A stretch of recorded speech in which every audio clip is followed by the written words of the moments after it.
An organization cannot perform at a level higher than the consciousness of the leadership. Welcome back, friends.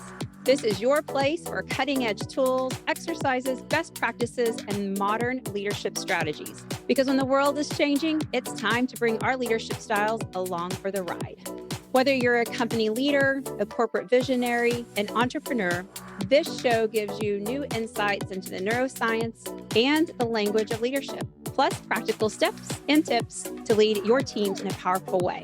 It'll also help you keep your people happy and engaged, all while achieving your biggest goals. I'm your host, Jen Thornton.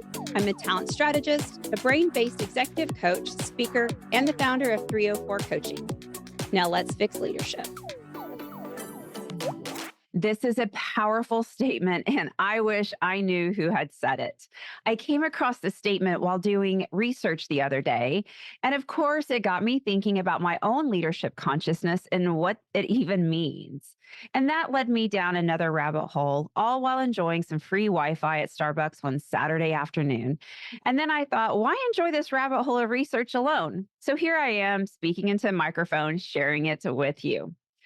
So, to get back to our topic, the statement we're playing with today is an organization cannot perform at a level higher than the consciousness of the leadership. So, what is conscious leadership? I'm not really sure. I'm not sure if it's a skill. I kind of believe it's a mindset. It's a way of perceiving and interacting with the world that transcends traditional management practices.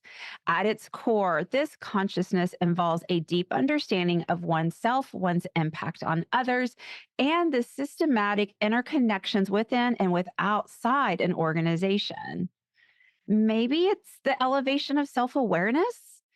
And I think self awareness is where we start on our journey to leadership consciousness. The best performing executives have an acute understanding of their strengths, their weaknesses, emotional triggers, and their biases. So, what do we add to this self awareness to build on our consciousness? I think the next layer is emotional intelligence. Emotional intelligence is a critical component of conscious leadership. It empowers leaders to empathize with others, manage their reactions, and navigate interpersonal relationships. The third layer to this consciousness we're building is system thinking. The system can be a lot of different things. Understanding all the different systems and their complexity, that interrelation, those interrelated structures, and really how do we define an organization or what are market dynamics? And all of those systems really are building our leadership consciousness. Leaders adept in system thinking can anticipate consequences, identify leverage points, and implement solutions that serve the broader objectives of the organization and its stakeholders, customers, and that marketplace. Now that we have an idea of what builds a mindset of a conscious leader, that's self awareness, emotional intelligence, and system thinking, how do we work on baking these ingredients into our own mindset? Let's take a quick break from the conversation. Do you have new leaders on your team and you can see their potential, you can see their runway, but you cannot figure out how to get them across the finish line? Reach out to 304 Coaching and learn more about our brain based, competency focused executive coaching. Conscious learning clearly helps with conscious leadership. We love to talk about the pace of change here at Let's Fix Leadership, and that applies to this too. Conscious learning is about taking in all those small cues, those comments, those conversations. It's about recognizing what you can learn from just being conscious about the things around you. Now, let's talk about the ability to reflect. I'll be honest and say this is one of the hardest things for me. I'm a person who likes a full schedule and I don't like silence. I like to keep my brain moving forward, but I know that reflection is where I actually grow. Reflection allows the noise to become conscious learning. We've already said that conscious leadership is a mindset. So clearly, we need to be mindful. A mindful practice can significantly enhance a leader's consciousness by fostering a state of presence and attentiveness. This heightened state of awareness enables leaders to make more considerate decisions, remain open to new ideas, and communicate more effectively with their teams. It's about taking the learning, the reflecting, and then becoming mindful on how you process it. And to do these things, you have to be present. There are a lot that goes into the work of being present. Maybe someday I'll actually do a podcast on just that one topic. It would fill up probably 3 shows. But for today, let's just talk about it at a high level. Being present is about showing up mentally, not just with your physical being. It's about listening to what is said and not said in any interaction.